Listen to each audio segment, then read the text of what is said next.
কোৱা হয় যে নিজৰ জীৱনটোতকৈ বেছি মূল্যৱান এই পৃথিৱীত আৰু একোৱেই হ'ব নোৱাৰে।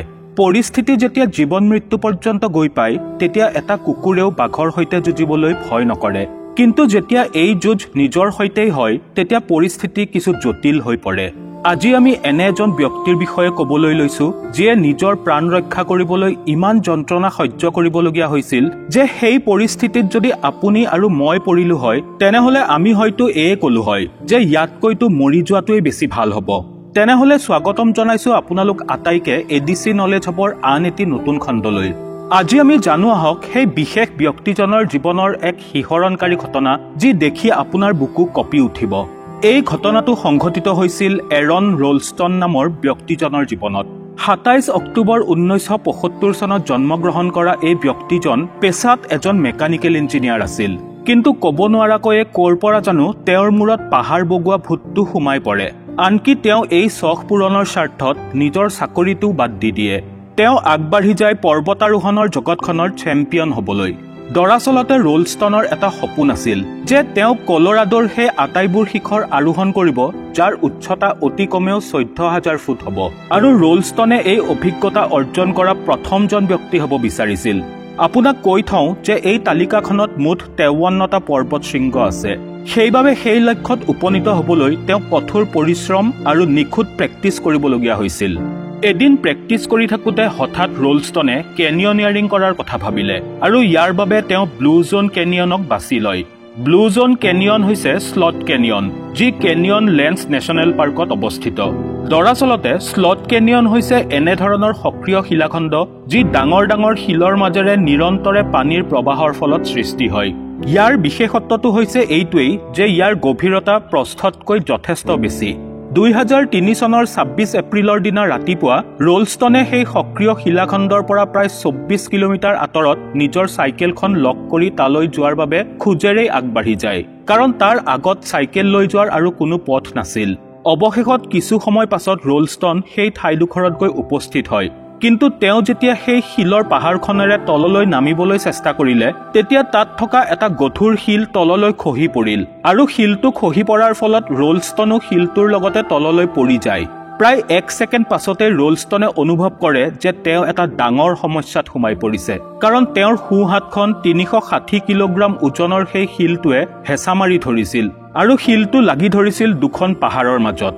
এইখিনিতে আৰু এটা সমস্যা হৈছিল এইটোৱেই যে ৰলষ্টনে তেওঁৰ এই অভিযানৰ বিষয়ে কাকো একো কৈ যোৱা নাছিল যে তেওঁ কলৈ গৈছে, আৰু না সেই সময়ত তেওঁৰ হাতত কোনো ধৰণৰ সা সৰঞ্জাম বা মোবাইল ফোন আছিল যাৰ সহায়ত তেওঁ কাৰোবাৰ পৰা সহায় ল'ব পাৰে।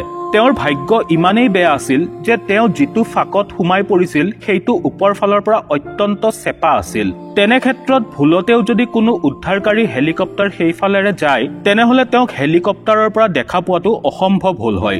যি সময়ত ৰলষ্টনে সেই বিপদৰ সৈতে যুঁজি আছিল তেতিয়া তেওঁৰ হাতত কেৱল মাত্ৰ ৩৫০ ml পানী বটল এটাহে ৰৈছিলগৈ আৰু খাদ্যৰ নামত মাত্ৰ কেইখনমান বিস্কুট।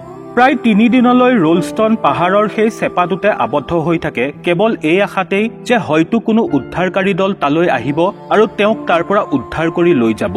ইয়াৰ মাজতে তেওঁ শিলটো আঁতৰোৱাৰ সকলো সম্ভৱ চেষ্টা কৰি চালে, কিন্তু প্ৰতিবাৰেই তেওঁ অসফলতাৰহে মুখ দেখিব লগা হ'ল। পৰিস্থিতি এই পৰ্যায় পাইছিলগৈ যে তেওঁৰ লগত থকা পানীখিনিও শেষ হৈ যায় আৰু তেওঁ জীয়াই থাকিবলৈ নিজৰ প্ৰস্ৰাৱ খাব লগা হয়। পৰ্যাপ্ত পানী নোপোৱাৰ বাবে তেওঁৰ শৰীৰত ডিহাইড্ৰেশ্যন হ'বলৈ ধৰে। অবিৰতভাৱে ৩ দিনলৈ হাতখনত তেজৰ চলাচল নোহোৱা হোৱা বাবে তেওঁৰ হাতখন গেলিবলৈ ধৰে। পঞ্চম দিনা যেতিয়া তেওঁৰ শৰীৰত পানী সম্পূৰ্ণৰূপে শেষ হৈ যায় তথা শৰীৰটো সম্পূৰ্ণৰূপে ডিহাইড্ৰেট হৈ যায় তেতিয়া তেওঁ দুৰ্বলতাৰ বাবে অচেতন হৈ পৰে। তেওঁ অচেতন অৱস্থাতেই কিছুমান অদ্ভুত সপোন দেখিবলৈ পায়।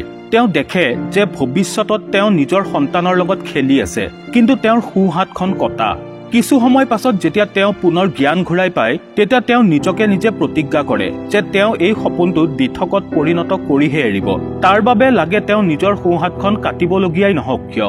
কিন্তু নিজৰ হাতখন কাটিবলৈ তেওঁৰ লগত কেৱল এবিধহে সঁজুলি আছিল, য'ত 2 ইঞ্চিৰ এখন চুৰি, কেঁচি আৰু অন্য কিছু দৰকাৰী বস্তু একেলগে থাকে। সেই সঁজুলিবিধ তেওঁ এটা টৰ্চ লাইট কিনোতে ফ্ৰী পাইছিল।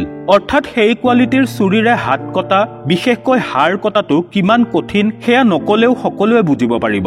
সেইবাবে ৰোলষ্টনে প্ৰথমে গাৰ জোৰ প্ৰয়োগ কৰি অকাই পকাই হাতখন ঠিক কিলাকুটিতে ভাঙি পেলায় আৰু তাৰ পাছত সেই অংশৰ ছালখিনি কাটিবলৈ আৰম্ভ কৰে।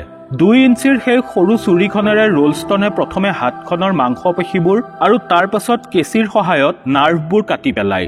আপোনাক ক'ব বিচাৰো যে এনাস্থেচিয়া, চিকিৎসকৰ সহায় আৰু যথাযোগ্য সা সৰঞ্জাম অবিহনে শৰীৰৰ যিকোনো অংগ কাটিব গ'লে অসহনীয় যন্ত্ৰণা হোৱাটো খাটাং। আমাৰ কিলাকুটিটো ক'বাত খুন্দা খালে যি যন্ত্ৰণা আমি অনুভৱ কৰোঁ সেয়া এই নাৰ্ভবোৰৰ বাবেই হয়। তেনেহ'লে ভাবক, আপুনি যেতিয়া আপোনাৰ মাংসপেশী আৰু নাৰ্ভবোৰ ডাইৰেক্টলি কাটি পেলাব তেতিয়া কেনে অনুভৱ হ'ব পাৰে। কিন্তু জীয়াই থকাৰ তাৰণাত ৰোলষ্টনৰ হাতত সেই সময়ত আৰু আন কোনো উপায় নাছিল। যিয়েই নহওক, এই গোটেই প্ৰক্ৰিয়াটোত 1 ঘণ্টা সময় লাগিল। ইতিমধ্যে ৰোলষ্টনৰ শৰীৰৰ মুঠ তেজৰ 25% তেজ বৈ গৈছিল। কিন্তু অৱশেষত 1 ঘণ্টা পাছত ৰোলষ্টনে নিজকে সেই গধুৰ শিলটোৰ পৰা মুক্ত কৰিবলৈ সক্ষম হয়। কিন্তু এতিয়াও তেওঁ 24 কিলোমিটাৰ পথ খোজকাঢ়ি যাবলৈ বাকী আছিল।